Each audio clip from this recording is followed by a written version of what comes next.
Listo. Bueno, bienvenidos ante todo a este meetup. Es nuestro tercer meetup de una serie que iniciamos en mayo, se llama Cambiemos Esto, y estamos liberando mes a mes un formato en podcast, en blog y una charla pública en la cual compartimos un tema de interés, ¿ok? Los invitamos además a que si tienen alguna duda al respecto de implementación de metodologías ágiles, nos las hagan y así las podemos ir resolviendo en conjunto, en comunidad. Nosotros, Anaís Aponte, Fernando Bogas y Yeseli Hernández, formamos un equipo dentro de Autentia junto con 3 compañeros más, José, Jesús y Javi, que nos dedicamos a la implementación de metodologías ágiles y a la transformación digital, ¿ok? En Autentia básicamente somos reconocidos por el desarrollo de software, ¿ok?, mediante la implementación o el uso de metodologías ágiles y de entornos de trabajos colaborativos con alta comunicación y sobre todo software de calidad. Nuestro equipo, como les dije, es el de acompañamiento Agile, que nos dedicamos a todo lo relacionado con transformación digital y implementación de modelos ágiles, ¿ok? En organizaciones pequeñas, grandes y bueno, cuando toca hacemos coach. Prácticamente mayor parte del tiempo. ¿Cómo lo hacemos? Lo hacemos basados en el modelo Díaz o una transformación del modelo Díaz, porque además de descubrir, trabajar inmerso en los equipos, acompañar a las personas en su trabajo y supervisar, incluimos una etapa que es la de formación, ¿ok? Esto lo iniciamos desde que empezamos a tratar con los clientes, nos hacemos parte de los equipos para poder vivir el día a día de esa transformación junto con ellos, ¿ok? Y así ayudarles de mejor manera. Le pegamos un matiz a Yeseli. Resumiendo, nosotros llegamos a la empresa y desde el primer momento somos acompañantes del equipo de desarrollo. Nosotros desde el primer momento estamos interacción continua, se programa de esta manera, pair programming, metiendo técnicas, hacemos de todo. No somos el coach que está de lejos diciendo lo que tienes que hacer, cómo lo tienes que hacer, cómo te va a salir mejor. Nosotros desde el primer momento somos parte del equipo.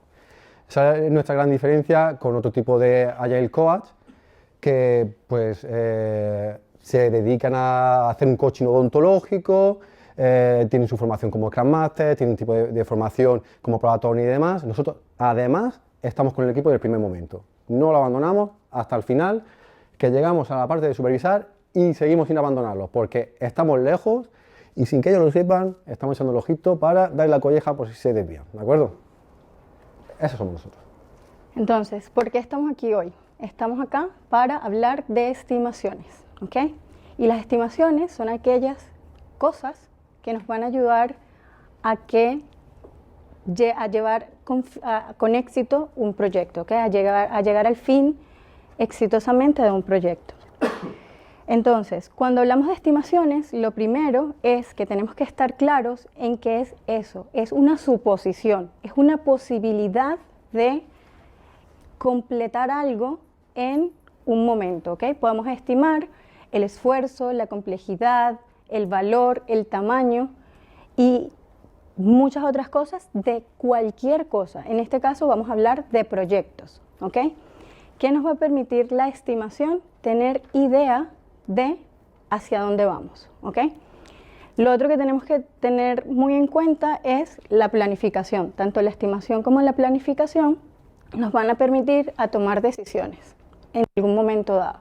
Sin embargo, la gran diferencia que existe entre ellos es que cuando planificamos estamos teniendo una idea más clara de la ejecución, de los recursos que vamos a utilizar para acometer un proyecto, ¿ok? En cambio, la estimación, estamos hablando de cuánto esfuerzo nos lleva a hacer algo, por ejemplo. Porque estimamos, básicamente vamos a estimar para tener una guía en la toma de decisiones y poder, sobre todo, dar respuesta a esa famosa pregunta de ¿y lo mío para cuándo? ¿Ok? Entonces, estamos muy acostumbrados, o de las metodologías tradicionales, estamos acostumbrados a siempre dar una fecha. Y eso nos trae consigo muchos, muchos, muchos dolores de cabeza, ¿ok? Además está comprobado que las personas somos muy malos estimando en tiempo. En horas somos malísimos, a menos que sea algo instantáneo. Lo hago ahorita o lo hago ahora. Pero lo hago más tarde, el más tarde no sabemos si es dentro de 4 horas, dentro de 3 horas, dentro de 6. El más tarde no lo podemos precisar. En cambio, sí podríamos estimar que lo hago, que me va a demorar, a requerir mucho esfuerzo, o mira, eso es muy complejo, o bueno, creo que aporta valor al cliente. ¿Okay? Todo esto lo vamos a ver ahora en un pelín de tiempo con un experimento, ¿de acuerdo? Entonces, la invitación de esta meetup, una de las cosas que le poníamos era que las estimaciones son dolorosas. Y resulta que cuando entramos a los equipos y queremos introducir este nuevo mecanismo para estimar, hay mucha resistencia. ¿Por qué? Porque bueno, lo primero, pensamos en horas y no puedo estimar en si es grande o es chiquito. Dime cuándo lo terminas. Entonces, en principio, ese cambio de mentalidad para afrontar que no estimamos en horas, sino que ahora vamos a ir a otros modelos y que las estimaciones las podemos basar en rangos más amplios y de tiempo, es difícil de asimilar, ¿ok? Y lo otro que viene también, porque lo llevamos como a cuestas de las metodologías tradicionales, es el falso control. A veces en la metodología tradicional decíamos, no, es que lo tengo listo para el 31 de diciembre antes de partir el cañonazo.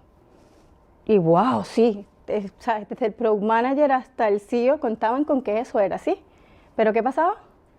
Luego el proyecto se retrasa 2 años más. No llegábamos nunca a la fecha. ¿Y por qué? Porque increíble. Somos malos estimando con fechas, somos malos planificando, ¿ok? A ver, no nosotros, en general las personas. No me quiero adelantar. Hay un estudio psicológico y todo lo vamos a ver ahora con los ejercicios, ¿de acuerdo? Y ahí explico el estudio y por qué somos tan malos. Ok, entonces por eso cuando estamos en estos procesos de transformación utilizamos las estimaciones relativas, ¿ok? Y uno de las estimaciones relativas que solemos recomendar son los puntos de historia o, como me gusta mejor llamarlos, puntos de esfuerzo. A diferencia de una hora de desarrollo, un punto de historia tiene muchas más cosas dentro. Tiene inmerso la cantidad de esfuerzo que necesito para hacer esa tarea, la complejidad y el tamaño de la tarea y el riesgo que tiene hacerla o no hacerla. Todo eso en conjunto es lo que me va a determinar a mí cuánto vale realmente una historia, una tarea, un short, un spike. Un short. Hemos llegado a tema de ya. Sí. Una pregunta. Ya va. Aquí va. Al micrófono. Aquí va. Muy bien. Sí, te escuchas perfectamente. Sobre la parte del riesgo, ¿cómo podemos explicar a una persona qué es el riesgo? Es decir, que a mí me cuesta mucho que luego lo cuantifiquen. A ver, el riesgo no se puede cuantificar. Y el riesgo es algo que está inherente, está ahí. Y es algo que tú no puedes decir, tiene un 20% de riesgo, no puedes dar una cifra. Es algo que tú tienes que asumir. Entonces, cuando tú estás estimando, normalmente lo que dices, bueno, pues voy a considerar un 30% extra para mi estimación por el tema de los inconvenientes. Voy a poner un ejemplo. Si yo os pregunto a vosotros, tenemos que hacer un viaje mañana, ¿de acuerdo? Este viaje es a tal sitio, un destino, donde queráis. Vamos a suponer Ávila. Cada uno de vosotros tiene que conducir. A mí me interesa con el que llegue antes. Me puedes decir tú perfectamente, vale, pues yo me conozco el camino, te estoy hablando de mi experiencia, porque además tengo 20 años con el carnet de conducir, pero hay una parte ahí en esa estimación que me puedes decir, venga, voy a tardar 3 horas, que no estás teniendo en cuenta, o sí, y es el riesgo. Puede ser que haya un riesgo inherente, una tormenta, y tengas que ir a una velocidad reducida. puede ser que haya una luz en el camino, puede ser que te tengas que desviar porque esté de obras. Eso no lo sabes tú y tú tienes que asumir ese riesgo. Y ese riesgo es un porcentaje que tú incluyes. No hay una fórmula mágica, no hay una varita mágica, no hay nada. Y eso lo asume cada uno. ¿Que quieres correr menos riesgo y dar una estimación, digámoslo así, más acertada a lo que tú harías realmente? Bajaría ese porcentaje. ¿Que te quieres curar en salud? Lo ampliarías. Yo normalmente lo que recomiendo a los equipos es que meta un 20-30% de riesgo. ¿De acuerdo? Las estimaciones. Me gustaría añadir algo. Es verdad que hay parte de las tareas que implementamos que hay riesgos que no podemos predecir, pero hay otro que sí. Por ejemplo, si hay una historia de usuario, por hablar ya más concretamente de nuestro entorno, que es desarrollar el login, y el login lo queremos hacer con un single sign-on hacia Facebook o hacia Google, y ninguno de nuestros equipos, de ninguno de los miembros de nuestro equipo conoce o tiene la experiencia de haberlo hecho, pues ahí hay un riesgo. O no lo conozco porque no tengo el API para conectarme con eso, pues ahí hay un riesgo. Eso sí lo puedes prever, y lo recomendado es que si no lo tienes definido, pues esa historia no debería entrar, y si sí, pero quieres asumirlo, pues hacer como nos comenta Fernando, asumir que hay una parte de esfuerzo que se va a ir ahí. Claro, y ahí es donde afecta realmente a la estimación, porque tienes que estimar, dependiendo de la decisión que tomen el equipo, es en formación, en asumir el riesgo de la adquisición del conocimiento, ¿ok? Igual, hay riesgos referentes a el valor que pueda aportar el hacer o no una historia de usuario. Y eso también, bueno, nos comprometemos a que todo el equipo de desarrollo se dedique a hacer esto que requiere tal vez menos esfuerzo y es más complejo, o nos dedicamos a algo, a otra cosa. Entonces, siempre el riesgo nos va a dar como una ruta para poder tomar una decisión. Y eso es básicamente lo que plantea el hecho de incluir el riesgo como parte de los puntos de esfuerzo. ¿Ok? ¿Contestado tu pregunta? Exacto, eso te iba a preguntar, no sé si te hemos respondido. Es que yo lo entiendo, pero no sé cómo trasladarlo a Vale, porque a tú un estás desarrollador pensando... que no es capaz de decir, pero ¿qué pongo en el riesgo? Vale, porque tú estás pensando en un valor. Estás pensando en dar un valor y estás pensando en las metodologías antiguas. Entonces, estás pensando, vale, pero ¿son 5 horas lo que voy a tardar o son 3 horas? Y lo que tienes que entender es que es un concepto abstracto. Por eso se llama valor relativo. Puedes considerarlo como un rango de datos entre los que me voy a mover. Conforme yo tenga más experiencia, sea más empírico dando estimaciones, mi rango que va a pasar se va a estrechar. Y yo voy a ser más fino dando una estimación. Cuanto me falte experiencia o mayor riesgo tenga, ¿qué va a pasar? Que la estimación va a pasar a un rango mucho más amplio. Si me estás diciendo, vale, ¿qué valor tengo que dar? Te digo, nunca vas a dar el valor correcto. Nunca. ¿Por qué? Y si lo das, te digo que va a ser que eche el euromillón, que seguro que te toca. Porque el encontrar la estimación correcta, sobre todo en los primeros sprints, nunca va a pasar. Nunca va a pasar. A ver, tampoco puedo decir nunca de este agua no beberás, pero es muy, muy, muy difícil. Siempre tenemos que entender que, va a haber una complejidad, va a haber un esfuerzo y sobre todo un riesgo que no podemos averiguar de ninguna de las maneras. Sí podemos tener más certeza, podemos conocer parte de él, pero que ese riesgo va a estar ahí. Y eso va a ser lo que muchísimas veces va a hacer que se distorsionen totalmente nuestras estimaciones. ¿De acuerdo? Y eso es lo que nuestra experiencia nos va a decir de, pues un punto de historia. Aquí hay muchos chicos que son desarrolladores, ¿de acuerdo? Y voy a poner un ejemplo muy fácil. No sé si soy front, back, exactamente qué programáis, pero voy a poner un ejemplo que creo que vais a entender todos. Ok, yo tengo que desarrollar un login para una página, un usuario con su contraseña, ¿de acuerdo? Cada uno, dependiendo de sus habilidades, sabrá cuánto tiempo le lleva, qué esfuerzo le lleva, la complejidad y el riesgo que tiene desarrollarlo. Ahora, si yo os pido en otra historia de usuario que me hagáis lo mismo, pero con otro lenguaje de programación que no desconocéis, ¿qué estimación me vaya a dar? ¿La misma? No, va a ser un poco mayor. ¿Por qué? Porque desconocéis el lenguaje de programación. ¿Pero qué tenéis? La experiencia de haber desarrollado anteriormente la misma funcionalidad. Entonces ya tengo esa experiencia y ya sé los problemas con los que me voy a encontrar. Ahora, imaginaros otra pregunta con respecto al mismo login. Vale, yo he pedido que cambiéis el lenguaje de programación a uno que no conozcáis y ya os cambié la estimación. Pero ahora, no os pido que cambiéis el lenguaje de programación, sino que agreguéis una funcionalidad nueva. Vale, ¿mi estimación cómo va a ser? Mi estimación va a ser la siguiente, vale, yo el Logic lo sé desarrollar, conozco el lenguaje de programación. Ahora, esta nueva funcionalidad no, pero sé programar y sé lo que tengo que programar. ¿Va a ser un 1 si consideramos la anterior, el Logic, como 1, como la básica? No, va a ser un poquito más, ¿de acuerdo? ¿Y eso en horas cuánto va a ser? Pues mira, horas yo sé que va a ser un rango, pero va a ser más que lo anterior. Me va a llevar más esfuerzo, más complejidad y puede que tenga un riesgo porque no conozco lo nuevo. Pero ya me encargaré de preguntarlo, para eso depende del tipo de metodología, marco de trabajo, método que utilice, la reunión con la persona responsable y así ir avanzando, ¿de acuerdo? ¿Querías preguntar? Sí. ¿Tu nombre es? Carlos. Carlos, pregunta. Háblale como si le hablaras a él. ¿Y qué pasa con el legacy? Pues, ¿qué pasa con el código legacy? Dímelo tú. Pues que se te disparan los riesgos por todos los lados. Ya, porque no lo conoces, porque Pero- es desconocido pero es que ahí totalmente. ya sí que es un... Exactamente cuál es la pregunta con el código legacy. Claro, que ¿cómo estimas cuando tienes que hacer un evolutivo de un código que ni has hecho tú, que la persona que lo ha hecho ya ni siquiera trabaja en la empresa, que a lo mejor lo hizo en un lenguaje de programación que ni conoces? ¿Vale? Pues te voy a responder. A ver, no te voy a dar la solución, porque exactamente nosotros a día de hoy nos enfrentamos a muchísimas empresas que tienen muchísimo código legacy, un lenguaje de programación que a mí creo que yo no había visto en mi vida, de arcaico que era, y que creo que ni la había escuchado. Y lo que están haciendo es pasar de código legacy a Java, por ejemplo. ¿Qué ha pasado? ¿Vosotros qué haríais? Planteo la situación. Yo soy una empresa.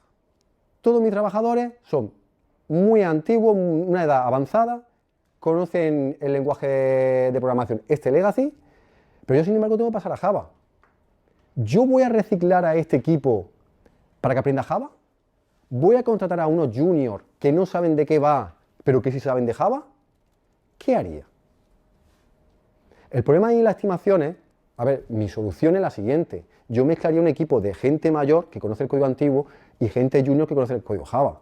Empezaría a hacer pair programming, entre muchas técnicas, y empezaría a estimar con conocimiento compartido, consenso en grupo. Chicos, el tema de las estimaciones va de esto. El tema de las estimaciones va de que cuando yo tengo que estimar, voy a estimar con mi equipo, voy a estimar con el conocimiento compartido. No voy a estimar mi parte de lo bien que lo sé hacer yo. Voy a estimar lo bien que lo sabe hacer el equipo. ¿De acuerdo? Entonces, si yo sé que sentándome con una persona que sabe código legacy, voy a ir interpretando lo que me va contando a él y lo voy pasando a Java, pues puede que al principio tarde mucho tiempo en hacerlo, pero conforme yo vaya avanzando voy a ir mejorando mi estimación. Por lo menos eso es el primer paso que yo daría. ¿De acuerdo? Ahora, ¿cuál es el problema del legacy? Pues un problema muy gordo. muy gordo, ya te lo digo. Ahora mismo hay muchísimas empresas, muchísimos sistemas que se están enfrentando a este dilema, ¿de acuerdo? Y es muy doloroso, ¿de acuerdo? Ahí, más que el problema en estimar, está el problema de cómo afrontar que tengo código legacy, que tengo una deuda técnica increíble y cómo resolverlo, Sí, más que cómo estimar. ahí podríamos hablar incluso de la definición del producto más que de la estimación. Exactamente. Pero hay muchos riesgos inherentes. El riesgo es el pululando. conocimiento. Si metemos un equipo junior, por ejemplo, como hemos dicho, un equipo junior de Java, que sabe Java, el primer problema básico es que van a tener un mega spike brutal que van a tener que dedicar de conocer el código impresionante.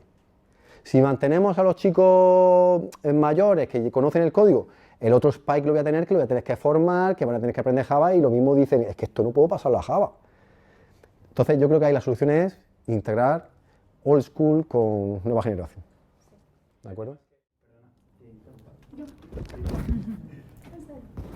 El tema es que no siempre es posible, ¿no? A lo mejor esta aplicación ha llegado a tu empresa, en este caso imagina Autentia ha llegado y el proveedor que desarrolló eso para, supongamos, un cliente externo, que digamos, ese proveedor lo hizo de esa manera y no cuentas con el conocimiento ese ya. Y a lo mejor la documentación es un horror o no hay ni siquiera y te encuentras con ese problema. Yo creo que él ahora mismo, por su pregunta, creo que la he complementado muy bien. Te voy a responder. Te voy a responder. Ahora mismo estoy en un proyecto que pasa exactamente lo que me cuenta. Exactamente. ¿Sabes cuál es la solución que hemos encontrado? Equipo completamente nuevo Equipo completamente nuevo que se está pegando con el legacy que hay y lo está sacando todo adelante. Equipo completamente nuevo. Pero no es porque no hayamos querido entregarlo con el viejo, es que no hay viejo. Es que no hay viejo. ¿Y cuál es la solución? Pues el equipo que ha llegado le ha tocado pelearse y son todos mis compañeros, ¿de acuerdo? Claro. Es un equipo formado por todos mis compañeros, no hay absolutamente nadie que tenga conocimiento, nadie tiene conocimiento del código, no está documentado, ha llegado el equipo nuevo, pues que están teniendo unos retrasos, retrasos realmente, no es retraso de me estoy retrasando en el proyecto, porque podríamos, si fuese un llave en mano, un proyecto llave en mano, se tiene un retraso brutal. No, aquí el retraso es a la hora de entregar valor. Si ellos esperaban entregar tal cantidad de valor al final de un sprint, están entregando tal. Porque el resto es de Spike, ¿de acuerdo? Todo esto es de Spike. ¿Y qué pasa? Ahí también hay que tener mucha mano, porque hay que tener mucha mano con el cliente, porque está acostumbrado normalmente este tipo de clientes que vienen con código legacy a que le digas tal día va a tener tu trabajo, tal día va a tener esto, y hay que tener mucha mano, y es más labor de coaching que labor de estimaciones, ¿de acuerdo? Y no es coaching odontológico tampoco, es coaching agile coaching, explicarle los conceptos, que entiendan esto que os estamos explicando hoy, que lo entiendan y que sepan por qué su proyecto va como va, ¿de acuerdo? ¿Por qué se está entregando valor de la forma que se está entregando? Y no se está entregando de la manera que él le pretendería anteriormente, ¿de acuerdo? ¿Responde? Sí, bueno, al final es que es una tarea compleja y requiere también, yo creo que un esfuerzo en analizar la solución que ya hay, sobre todo cuando no hay documentación. No todo es vamos a ponernos ya a tocar código, a migrar a la nueva tecnología o a evolucionar esto. Vamos primero a entenderlo y muchas veces también eso requiere una estimación, el analizar esa base de código legacy, ¿no? Vale. Claro, pero el tema es a qué nos comprometemos, a qué le aportamos valor a quien nos esté pidiendo esa estimación. Si le decimos, mira, vamos a lograr analizar tanto el código para saber qué hay, eso ya es aportarle valor y darle algo que él está esperando. No necesariamente tengo que decirle, mira, es que todo tu código va a estar analizado para mañana. No, es estimar y, sobre todo, yo creo que una palabra importante en el tema de estimaciones es el compromiso. Porque cuando trabajamos con equipos ágiles, ya no nos basamos tanto en esa fecha que falsamente comprometíamos en las metodologías tradicionales, sino que realmente nos enfocamos en el compromiso del equipo de desarrollo, del equipo por completo, de lo que vamos a entregar, ¿ok? Y siempre al final del sprint entregar valor. En este caso, el valor puede ser que no entreguemos ninguna funcionalidad, pero simplemente descifrar el código que hay ya le estoy entregando valor al cliente. Y yo en este caso Sí. tengo una duda, no sé si viene esto, pero ¿y sale más barato descifrar en ese caso el código legacy a hacer un proyecto nuevo con toma de requisitos? ¿Quién lo decide? Pero hay quien lo decide. No, claro, no, o sea, esa... Por eso hablaba antes, ¿cuál es tu nombre? Miguel. Miguel, por eso hablaba antes de que hay varios frentes por donde atacar esa solución, porque si bien tenemos el producto definido, yo te diría, no tienes que usar el legacy, ve a desarrollarlo. Ahora, si es el caso de, no sé su nombre, de Guillermo, donde te entregan un legacy y mira, dámelo en nueva tecnología, pero no lo conozco, ahí sí me tengo que pegar con el legacy a conocerlo. Entonces hay varias aristas por donde atacar esta solución e insisto, la estimación tal vez no sea tal problema en este caso. ¿Cuál es el riesgo ahí? El riesgo ahí es, yo tengo un spike que no sé cuánto me va a durar. Bueno, a ver, un spike siempre tengo que decir la duración, pero sabemos que un spike puede dar lugar a otro spike, otro tipo de historia de usuario, tareas y demás. Y puede ser que ese spike me dé lugar a otro spike, me dé lugar a otro spike y en algún punto tenga que decir, mira, esto es inviable o bien sacar una solución. ¿Sabemos todo lo que es un spike? Doy por hecho que habiendo Scrum Master, equipo de desarrollo, doy por hecho que se entiende que es un spike, ¿de acuerdo? Si no, tenéis el micrófono volador por ahí, levantáis y preguntáis, ¿de acuerdo? Hoy continuamos, ¿de acuerdo? Sí, vale. De esto lo que queríamos cerrar era que tenemos que tener claro dentro del equipo que los puntos de historias van a ser totalmente siempre diferentes al tiempo y nunca, o sea, lo que tenemos que evitar es pensar precisamente en el tiempo y tratar de pensar en que las estimaciones van a ser el compromiso de entregar valor y de hacer todo lo que esté o lo que sea posible por lograr eso. Y hago un matiz también a lo que está diciendo Yeseli. No solo es que los puntos de historia sean distintos al tiempo, no tienen nada que ver con el tiempo, sino que los puntos de historia van a ser totalmente diferentes entre equipos y entre proyectos, ¿de acuerdo? Incluso dentro del mismo equipo puede ser diferente para otro proyecto. Un mismo proyecto con diferentes equipos van a tener un diferente valor para esos puntos de historia, van a significar cosas totalmente diferentes, ¿de acuerdo? Vale, la otra pregunta que solemos abordar cuando estamos trabajando con los equipos es, ajá, pero ¿cuándo estimamos? Entonces, ¿vosotros cuándo estimáis? Durante el sprint planning. ¿Todos estimáis durante el sprint planning? Levantad la mano, quien estime durante el sprint planning solo. ¿El resto? ¿Cuándo estimáis? ¿Quién habéis levantado la mano? ¿Perdón? a todas horas, vale. Después del sprint planning, pero ¿en qué momento? ¿Qué situación? ¿Qué situaciones eran para que estimes fuera del sprint planning? Bueno, hablando de sprint planning, entiendo que estamos hablando todo de Scrum. ¿Kanban? ¿No utiliza nadie el método Kanban? Bueno, yo es que he usado Vale. metodología. Ok, no vamos a centrarnos en Scrum. Dentro de cualquier metodología ágil, puede ser el marco de trabajo de Kanban, puede ser el método Kanban. ¿Cuándo estimamos? ¿Producto o proyecto? ¿Siempre en una reunión dedicada a la estimación? ¿Todos lo hacéis así? Que no pasa nada, no Que se preocupen, que él es un troll y voy a nos está jugar. troleando, no pasa nada. Me echa.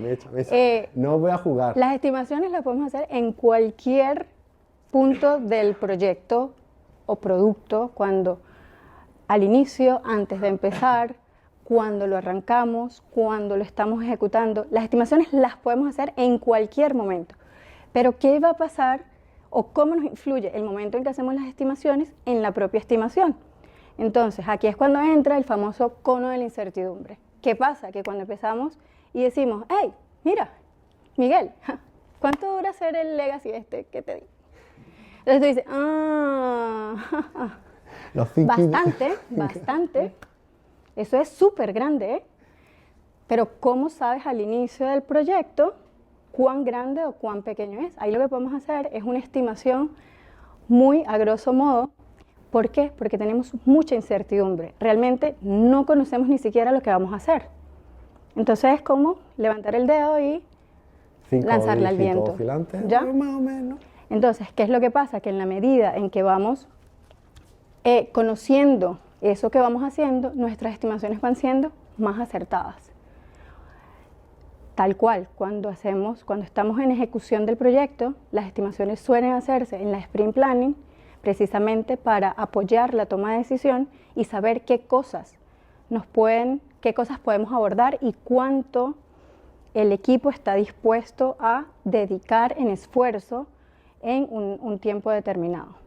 Además, ¿sí? Porque esa reunión os permite que, pues esa incertidumbre que tengo, reducirla preguntando al Product Owner, en este caso que estamos hablando de Scrum, que es el que tiene la información. ¿De acuerdo? Lo irónico es que cuando se comienza un proyecto es cuando nos preguntan cuándo va a estar listo. Y es cuando más incertidumbre tenemos, porque es que no he ni arrancado. Por eso tiene esa forma de dibujo. Porque ¿cuándo va a estar? No sé, es que no he empezado, no tengo nada. ¿Cuándo vamos a hacer exactamente cuándo va a estar listo el proyecto? Cuando terminó. ¿Qué es esa punta de allá? Aquí sí sabemos cuánto va a durar. Sin embargo, sí que las estimaciones y teniendo el enfoque de que la estimación es solo eso, una estimación, nos va a ayudar a poder decidir incluso la viabilidad o no de un proyecto, ¿ok? Entonces, esto de las estimaciones tampoco es que es muy en la nube y tal, en la estratosfera, sino que tiene sentido. Y tiene sentido además hacerlas, pero hacerlas teniendo en cuenta que el compromiso final es cumplir con esa estimación o hacer nuestro mejor esfuerzo por cumplir eso que estamos estimando, ¿ok? Tampoco tiene mucho sentido, que es también una de las cosas que criticamos en las metodologías tradicionales, dedicar 3 meses estimando, porque es que ahí, ¿sabes? ¿Qué preferimos? ¿3 meses estimando o 3 meses desarrollando y aportando valor? Entonces, por eso es que cuando hablamos de estimaciones, lo que queremos es buscar, a grosso modo, el tema de poder... ¿Qué estás haciendo? No, ya sé. Continúa, perdona. Ya. Perdona. Tenemos un Product Designer. Que me viene al pelo a la siguiente pregunta. Ok, estamos hablando todo de estimaciones. Me centro también en el equipo de desarrollo. Entre el equipo de desarrollo, ¿hay algún UX/UI? Bien. Entre el UX/UI y el Product Designer, ¿cuándo estimáis? Yo es que estoy más cerca de la parte de los usuarios, es decir, Ujú. yo lo que hago es design thinking, lo que hago es Sí. preguntar al usuario, uno, qué necesita, Ujú. ver qué funcionalidades junto con el equipo podemos meter para Perdón, resolver. te lo paso, que me lo he pedido para que hables y al final me lo he quedado. Entonces, yo además cada vez me doy más cuenta que soy una especie un poco rara. Por eso estoy aquí un poco raro y apuntando un montón de cosas, gracias porque es súper interesante. Quizás yo creo que en Estados Unidos esta parte de Product Management se está haciendo ahora más, ¿no? Pero aquí todavía no ha caído. Entonces, No te creas, ¿eh? No te creas. yo estoy en esa parte de ahí entre medias, ¿no? También cerca del Product Owner o como queráis llamarlo, ¿no? Más de negocio, pero también con el equipo y además pues con todo esto que está pasando ahora de que la gente, ya sabéis, ¿no? Entonces, contestando a tu pregunta, primero saber qué es lo que necesita el usuario y luego junto con el equipo de desarrollo, con el equipo de UX y demás, sacar funcionalidades. Yo hablo mucho de funcionalidades. Sí, cierto. Funcionalidad. Luego a lo mejor Al lo fin y al llevamos cabo- Al fin y al cabo, una funcionalidad va a ser una historia de usuario. Eso es. ¿De acuerdo? O una épica, pero en nuestro caso normalmente trabajamos con historia de usuario, que es lo que abarcamos en un sprint. Abarcamos historia de usuario, épica se sale de fuera del sprint. Ok, ¿tu nombre es? Ok, ¿se lo pasas a él? Ok, tú. Ok, Hume. Hume. Sí. Ok, ¿cómo UX/UI? ¿Has estimado? Sí, pero no tengo mucha experiencia. Ok, pero de todas formas me viene muy bien para todos, para todos. A ver, os comento, últimamente se está dando como el boom a UX/UI, experiencia de usuario, interfaz de usuario y demás. Entonces, esto viene a lo siguiente. Normalmente nosotros empezamos a desarrollar funcionalidad, tenemos funcionalidad, ¿y qué pasa? Que ahora viene el UX/UI y me ha dicho, uy, que eso se ve fatal, que tiene que estar el botón más arriba, que las letras tienen que estar para acá, que esto tiene para allá, color verde, que eso me deja ciego en el ojo, me provoca epilepsia, hay que cambiarlo. ¿Cómo? Algo que ya he estimado y tengo que rehacer. ¿Pero qué ha pasado ahí? ¿Tengo que reestimar la historia de usuario? ¿Qué ha pasado ahí? Entonces, me viene genial tu caso. ¿Por qué? UX/UI, ¿dónde entra? Al principio, todos juntos. Yo siempre lo he hecho al principio. ¿Opináis? Pero, ¿y qué pasa si yo empiezo el proyecto y ahora me dice de arriba, oye, que hay que meterle esto de UX/UI porque está muy chulo? Mi experiencia, y estoy haciendo eso, estoy juntando a todos los miembros de un equipo, es que cuando llevas a todos los miembros de un equipo a escuchar al usuario, yo he visto desarrolladores llorando, de verdad, ¿eh? En la típica Claro. sala de estas con el espejo, Cuando como las critica. películas, ¿sabéis? Entonces están viendo al usuario, obviamente con la pantalla, con el espejo, el usuario no le ve, y los tipos lloran. ¿Por qué? Porque dicen, wow, algo de lo que yo estoy haciendo vale la pena y además me lo Claro. están valorando. Entonces, yo creo que tenemos que estar todos desde el principio. Y además, cuanto más cerca estemos del principio, que es el problema, es más fácil para todos. Lo vamos a entender mejor. Ok, esto me viene al pelo porque lo estoy viendo muchísimo. Estoy viendo muchísimo que empiezan los equipos a desarrollar funcionalidad, están estimando, tan felices, mi estimación, he cogido una velocidad guay, tal, igual, y ahora llega el de UX/UI y la pregunta es, ¿y yo dónde entro? Ahora que tengo que estimar yo mi tarea. Sí, bueno, ahí un tema importante es, como lo mencionaba, es que el UX/UI tiene que formar parte del equipo. Y eso es precisamente la distorsión que tenemos ahorita en los equipos. Pero bueno, que se lleven también que UX/UI tiene que estar dentro del equipo y la estimación no es hacer la estimación de UX/UI, es hacer la estimación de una funcionalidad en conjunto. Ya, Vale. Que me ha encantado cuando has dicho, yo estimo funcionalidad, ¿de acuerdo? Porque incluye UX/UI. Sí, no, por favor. Lo que decía. Ya. Sí, no, en principio, es que yo creo que el problema que estamos teniendo es que estamos pervirtiendo el proceso, el framework Scrum, precisamente porque estamos haciendo sprint como si fuera un waterfall. Hacemos un diseño, una construcción, dejamos a la parte de pruebas, de testing, para el final de los últimos sprints. No tiene sentido. No. O sea, no tiene sentido. Primero porque además tenemos a equipos que trabajan parte en el proyecto al 50%, al 15%, en uno, en otro. Entonces, o cambiamos de paradigma o los equipos empiezan desde el principio, como os he dicho antes, y yo diría incluso multidisciplinares, o sea, menos parcelados y más cross. O sea, que todos hicieran de todo. O sea, efectivamente, dentro de un equipo tiene que haber gente especializada, Claro. pero todos participan en todo. O sea, la parte de UX UI, pues tiene que haber una persona de UX UI, pero todos participan en el diseño, todos conocen lo que hay que hacer. Incluso en un momento dado, si al inicio del proceso es más fuerte o más potente la parte UX UI, pues todos participan de eso. O sea que tenemos todavía que cambiar. ¿Y eso se encuentra hoy en día? Es tu pregunta. ¿Eso se encuentra hoy en día? ¿Un equipo multidisciplinar? Bueno, estamos migrando a eso, ¿no? Yo no lo he encontrado. Estamos en ello, estamos cambiando en ello. Cambiemos esto, por favor. Sí, sí. Mi tocayo, César, ¿no? César, sí. Sí. Y es que lo estáis diciendo vosotros, para mí la clave, y me está retumbando lo que estáis diciendo y no me lo quedo, es que nosotros, aunque estemos aquí, seguimos pensando en fechas. O sea, yo pienso en fechas. No, esto no te preocupes que va a estar para, o sea, siempre. A ver, Entonces, que nosotros también a veces claro, nos vamos y que, pero ¿cuándo ya, ahorita te sí, lo pero hago? seguramente pero si nos desmontamos nosotros hay mismos que ese desmontarnos. mindset, va a ser más fácil que luego cuando lleguemos al cliente seamos capaces de desmontárselo, porque si no es que vamos con su mindset. Incluso este mismo mindset que comenta César en relación a que primero diseñamos, primero entra UX en algún momento, UX entra con la funcionalidad completa.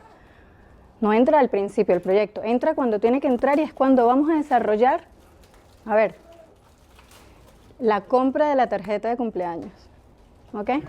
Ahí es donde va a entrar UX y va a entrar como entra el front, como entra el back, como entran todos y es ahí donde vamos a estimar además. ¿Y qué vamos a estimar? Todo. Pero entonces ahí mi duda es si la estimación la hace cada desarrollador, pero en el fondo la figura de UX es otra persona, como cada desarrollador puede tener en cuenta lo que... Tú mismo lo estás diciendo, es que tú estás distinguiendo desarrollador de UX y no es desarrollador y UX, es equipo de desarrollo. Es equipo de desarrollo. No hay figuras, no hay roles. Sí, pero cada individuo hace una estimación. Claro, y por eso todos tenemos que tener la capacidad de conocer el trabajo que van a hacer lo que vamos a desarrollar a nivel de negocio.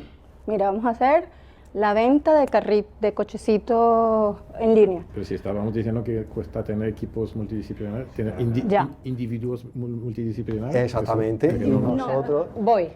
Esa es justamente la razón por la que nació todo esto, porque yo tenía esa duda. Es decir, nosotros, Scrum nos recomienda que tengamos un equipo multidisciplinar, es decir, que tenga la capacidad para... Perdón, déjame ponerme de pie. Que tenga la capacidad para pasar de una funcionalidad a una pieza de código funcionando. ¿Eso qué significa? Que en mi equipo yo he de tener un front, un back, uno de UX, uno de sistemas, uno de DevOps, que entre ellos, no que todos sepamos de todos, que sería lo ideal, tener full stack en todos mis equipos, pero es muy difícil. Generalmente hay especialistas. Claro, cuando estimamos, ¿qué hacemos? Agarramos una funcionalidad y le preguntamos al equipo, ¿cuánto cuesta hacer esto en cuanto a esfuerzo? Y claro, empiezan, pero es que yo sé de front. Yo te puedo decir cuánto esfuerzo me cuesta hacer la parte de front, no te puedo decir lo de back. Y ahí empieza como bueno, ¿y qué hago? Empiezo a agarrar estimaciones de cada una de las partes y sumo. Y lo que nos dicen la teoría es que no. Aunque naturalmente parece que para allá vas, no debes hacerlo. Pero ¿cómo haces entonces para que uno de front sepa el esfuerzo que implica las otras partes? Haciendo dinámica. O sea, puedes empezar por... Hablando entre todos, conocemos... Yo escribí un artículo en Adictos al Trabajo donde pongo 2 técnicas que a mí se me ocurrieron, pero me encantaría recibir feedback de ustedes a ver si hay otras, porque es que a todas estas esto no es un trabajo científico, esto es un trabajo empírico lo que nosotros hacemos y mientras más experiencia nos demos, mejor. Una que yo sugeriría es que comencemos por... Bueno, pues yo voy a contar, yo como back voy a contarles lo que yo tengo que hacer para hacer esta funcionalidad. Tengo que hacer esto, esto y esto. El de front, yo tengo que hacer esto, esto, esto. El de UX, yo tengo que hacer esto, esto, esto. Vale, ahora, estimen. Y todos estiman pensando en el trabajo de todos. ¿sabes? Pero tenemos que llevarlos a eso, porque tenemos que llevarlos a trabajar en equipo, no hacer silos pequeños dentro de un equipo. Claro, ¿qué es lo que pasa? Que eso va a pasar, eso nos va a ocurrir en la primera estimación. Ya cuando tenemos eso como referencia, hacemos lo que conocemos como calibraciones y podemos ir haciendo estas sesiones de estimación mucho más dinámicas. Ya cada quien conoce el esfuerzo de hacer, no sé, una cierta complejidad de historias de usuario y podemos en base a esas dos cosas poder estimar si es más complejo, menos complejo, más grande, menos grande y así hacer el proceso de estimación más fácil. Quiero lanzar una pregunta porque... ¿No te olvides hablar? Sí. Como ese esfuerzo que tú dices de que uno tiene que ser capaz de estimar algo que no está acostumbrado a, o con eso no sabe hacer.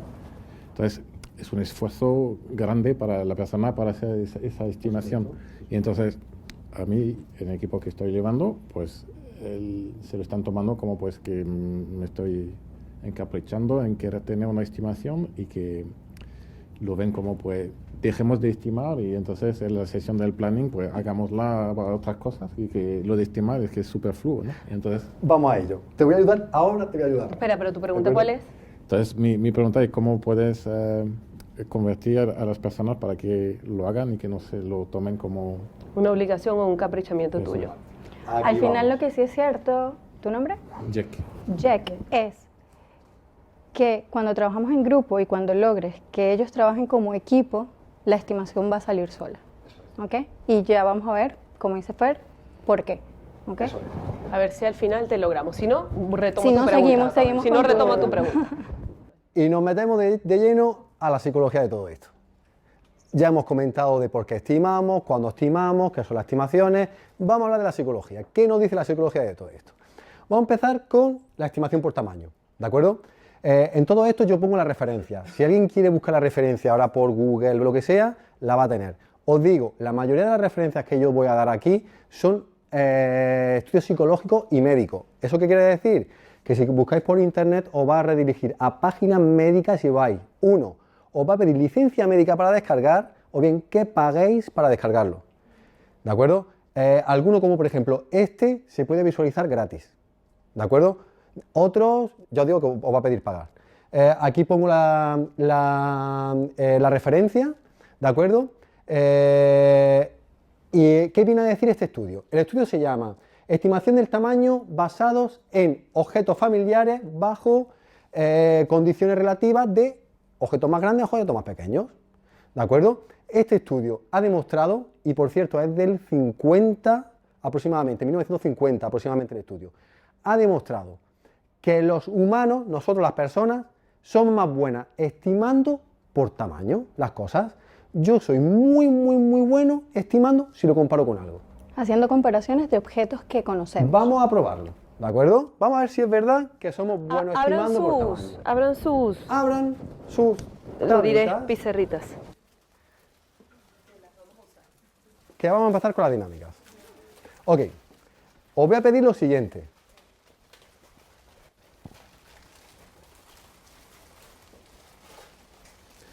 Tenemos una pizarrita y vamos a hacer 3 filas, porque vamos a dar 3 respuestas, ¿de acuerdo?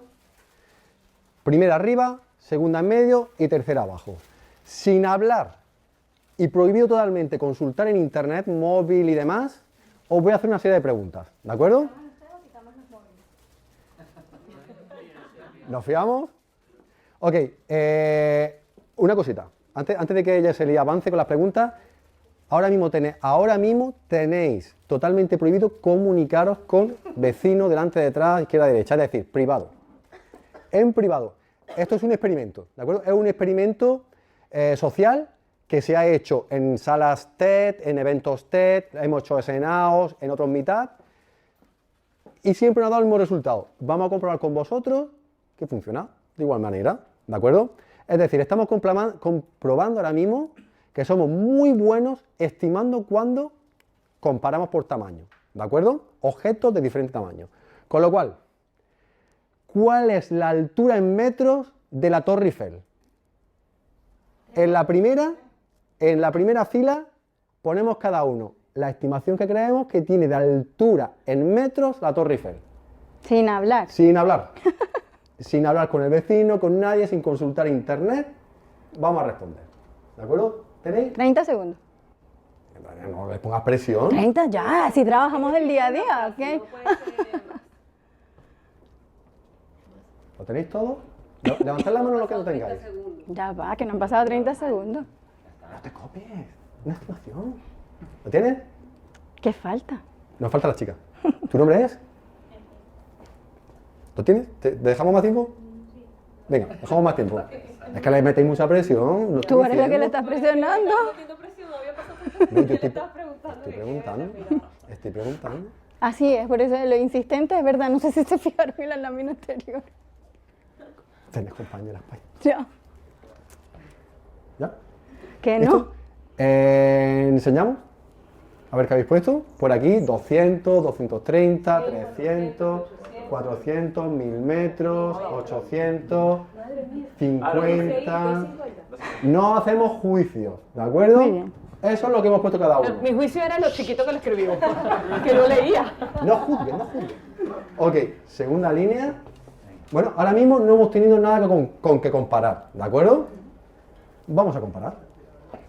Tenemos la pirámide de Keops y ya os digo que está a escala real. Es decir, a ver, real. Entendedme que la proporción es la misma.